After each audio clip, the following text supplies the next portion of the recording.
Assalamualaikum warahmatullahi wabarakatuh. Waalaikumsalam warahmatullahi wabarakatuh. Gimana kabar anak ibu? Baik, Bu. Sehat? Sehat, Bu. Baik, alhamdulillah. Hadir semua? Yang hadir? Baik, aku absen dulu ya. Nanti namanya yang terpanggil silakan angkat tangan.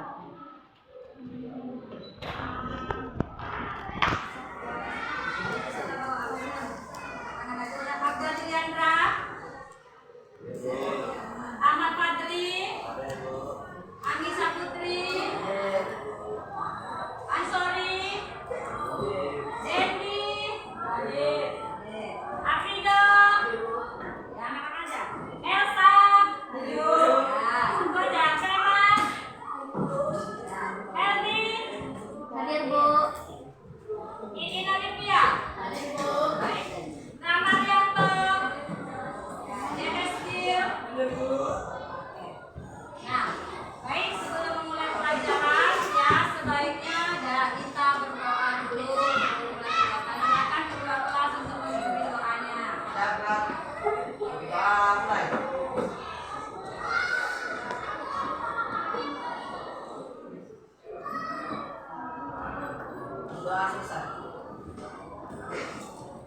Baik ya, sebelum memulai, kira-kira pakainya sudah rapi belum? Sudah, Bu. Ini ada cetak tanggal 18 pakaian lagi ya. Nah, kemudian apa ada di bawah? Ada, Bu. Kursi ya.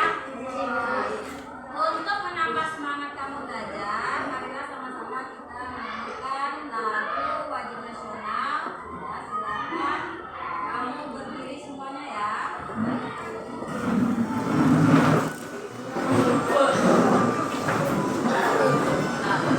Ya, ya. Berdiri.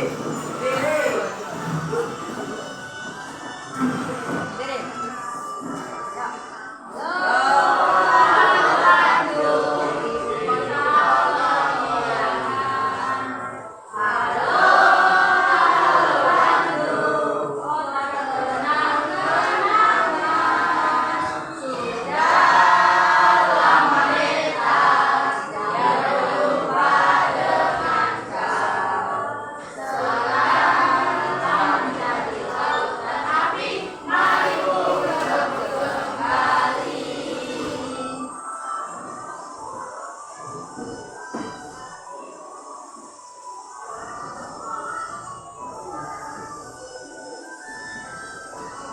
Oke dah, silakan duduk.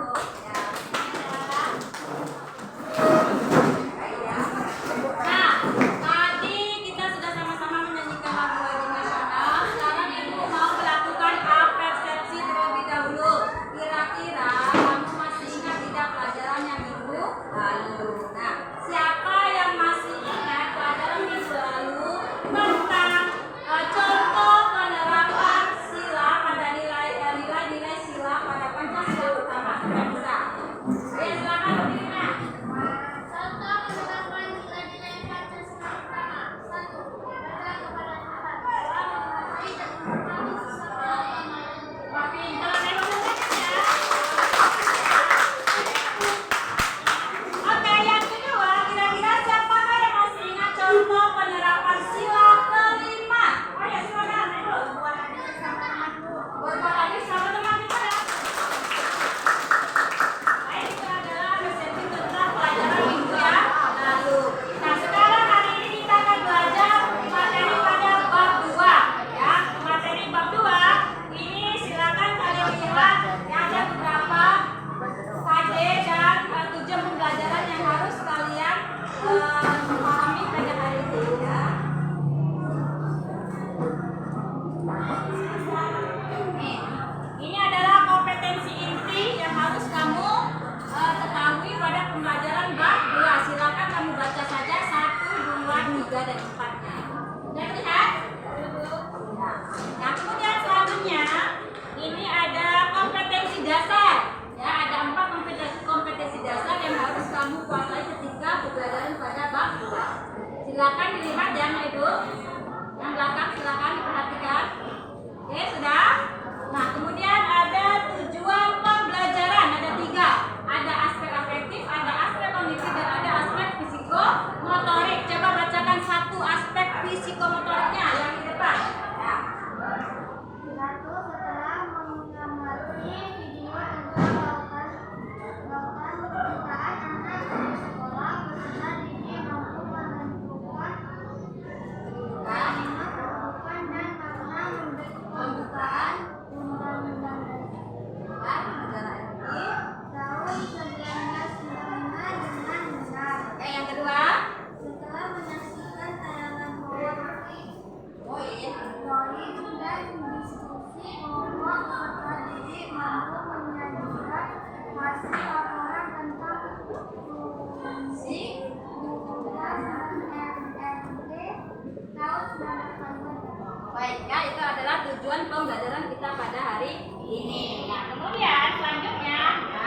jawabannya. Kalau aku gagal saat muda, masa tuaku entah belajar itu penting. Jadi anak muda itu tidak mudah mengikuti. Nah, tepuk tangan ya. Ini adalah kata-kata motivasi. Kalau aku gagal saat muda, maka masa tuaku akan lemah. Oleh sebab itu, belajar itu sangat penting, ya.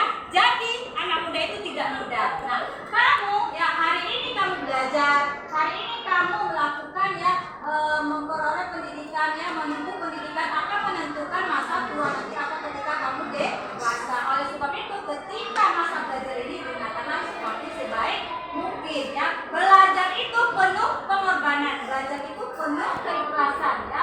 Belajar itu penuh ya bekerja keras. Oleh sebab itu kalian harus tetap kuat dan semangat. Semangat ya. Semangat. Oke, ya. Kemudian hari ini kita memulai pelajaran pada hari ini yaitu tentang bab 2.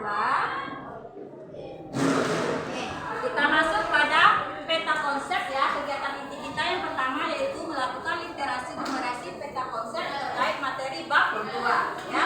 Ini ada fungsi materi kita judulnya ya, poin sub materinya yaitu fungsi Undang-Undang Dasar Negara RI tahun 1945.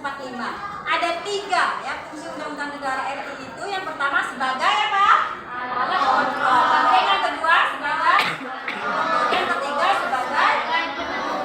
Apa fungsi Undang-Undang Dasar sebagai alat kontrol? Yaitu apakah aturan hukum yang rendah sesuai tidak dengan aturan hukum yang lebih tinggi ya. Contohnya, nah kita tahu bahwa jenis atau hierarki pada peraturan perundang-undangan ya nomor 12 tahun 2011 pada pasal 7 mengatakan bahwa peraturan perundang-undangan tertinggi itu adalah Undang-Undang Dasar 1945 dan yang paling rendah adalah Perda atau peraturan daerah kabupaten atau kota negara. Nah, apakah ya peraturan daerah kabupaten ini bertentangan tidak dengan Undang-Undang Dasar 1945 sebagai peraturan yang tertinggi?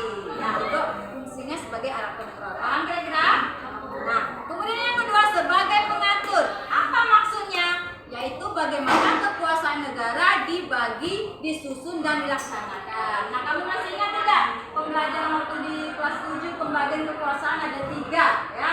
Atau kamu sudah mendengar tidak ya tentang pembagian kekuasaan? Ada kekuasaan eksekutif, ada legislatif dan ada yudikatif.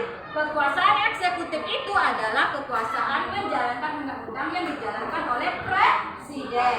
Kemudian kekuasaan legislatif adalah kekuasaan dalam membentuk atau membuat undang-undang yang dijalankan oleh DPR. Kemudian yang ketiga adalah kekuasaan yudikatif ya, yang yaitu kekuasaan dalam kehakiman ya, yang dijalankan oleh Mahkamah Agung dalam bidang peradilan. Nah, kemudian yang ketiga sebagai penentu.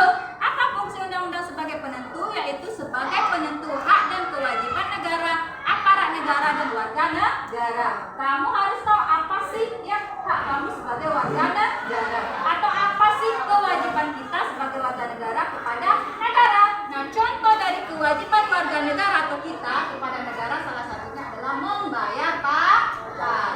Sampai sini paham? Oke. Nah, selanjutnya untuk menambah pemahaman kamu, ya ibu punya video. Silakan kamu amati video berikut. Bentar ya. Video.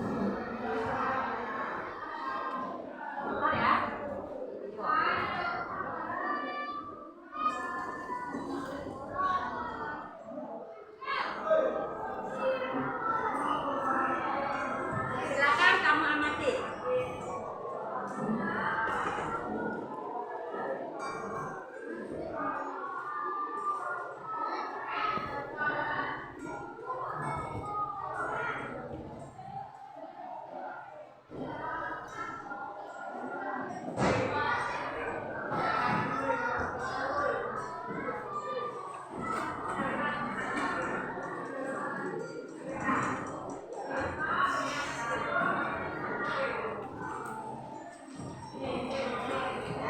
Silakan perhatikan.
pengatur. Nah, masalah aktual ini tadi kira-kira masuk ke bagian manakah?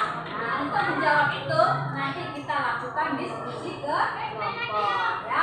Sekarang ya silakan kamu membentuk kelompok ya secara heterogen ya. Laki-laki dan perempuan, tidak boleh laki-laki saja dan perempuan saja. Ya, silakan kamu bentuk kelompok ya, ada sekitar 30 orang. Satu kelompok itu terdiri dari 5 atau 6. Ya, silakan ya kita berdiskusi lagi tentang permasalahan kelompok ya. Kelompok satu sudah sini ya. Ya, ya. Ada kamu kelompok sini laki-laki ya. Nah, itu yang kelompok yang sudah kamu belakang ada nak? Yang ada di belakang. Ini kelompok 3 ya nak ya. Kasih sayang, sini ya. Sini dulu. Ya cepat. Ini sini ya. Sini. 3.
anak-anak membantu orang tuanya yang susah, atau anak-anak membantu mencari nafkah, dan anak-anak yang mencari uang karena tidak punya orang tua. Dan ada juga orang tua yang menyuruh anaknya mencari uang dengan mengundang nikah. Terus apa akan masalah dari anak mengemis di jalanan? Masalah ekonomi keluarga, melemahnya fungsi Undang-Undang Dasar 1945 atau Konstitusi dalam pasal 34 ayat 1 tentang fakir, miskin, dan anak terlantar dipelihara oleh negara. Dan apa solusi yang dilakukan untuk mengatasi masalah anak mengemis di jalanan? Fungsi Undang-Undang Dasar 1945 sebagai pengatur yaitu bagaimana kekuasaan negara disusun, dibagi, dan dilaksanakan. Fungsi Undang-Undang Dasar 1945 sebagai penentu yaitu sebagai penentu hak dan kewajiban negara, aparat negara, dan warga negara. Dan fungsi Undang-Undang Dasar 1945 sebagai alat kontrol yaitu apakah aturan hukum yang lebih rendah sesuai tidak dengan norma hukum yang lebih tinggi. Dan ada juga fungsi yang relevan untuk mengatasi masalah anak mengemis di jalanan, yaitu fungsi Undang-Undang Dasar 1945 sebagai penentu, yaitu sebagai penentu hak dan kewajiban warga negara, di mana anak berhak untuk mendapatkan pendidikan dibantu oleh negara. Nah, kira-kira kelompok lain ada yang mau bertanya, memberikan pertanyaan tentang yang saya sampaikan kepada ya, silakan. Nah, itu namanya siapa? Ya, Suci, silakan. Sudah, tapi belum maksimal karena belum semua anak-anak terlantar dibantu negara. Ada? Ada yang lain lagi? Mau bertanya? Sudah cukup ya? Ya, silakan. Tepuk tangan dulu untuk kelompok satu ya.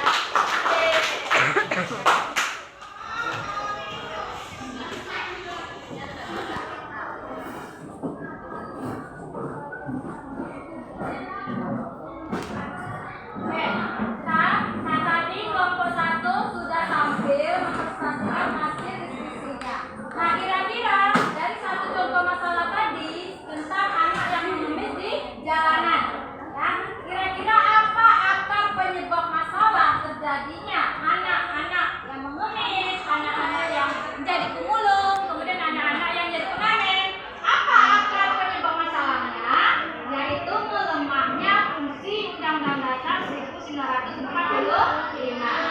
Ya, ada 3 fungsi Undang-Undang Dasar, yaitu sebagai alat kontrol, sebagai penentu, sebagai pengatur. Kira-kira dari 3 alternatif ini yang manakah yang paling cocok tentang permasalahan tadi? Yaitu fungsi Pancasila sebagai fungsi Undang-Undang Dasar sebagai penentu, ya, sebagai penentu hak dan kewajiban warga negara. Yang mana fakir, miskin, dan anak terlantar dipelihara oleh negara sesuai dengan fungsi Undang-Undang Dasar 1945 pada pasal 34 ayat 1. Sampai di sini paham kira-kira?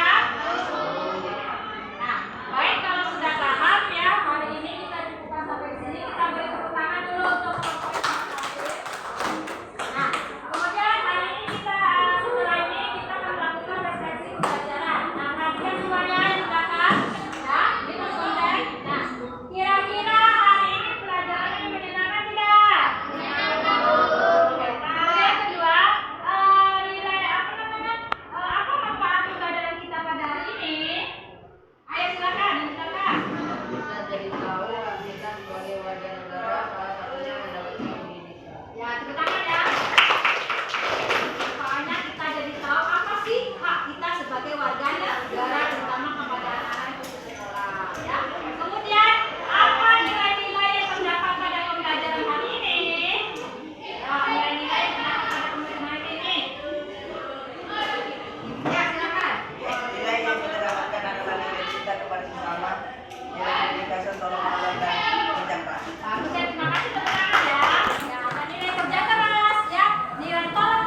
Nah, sebelum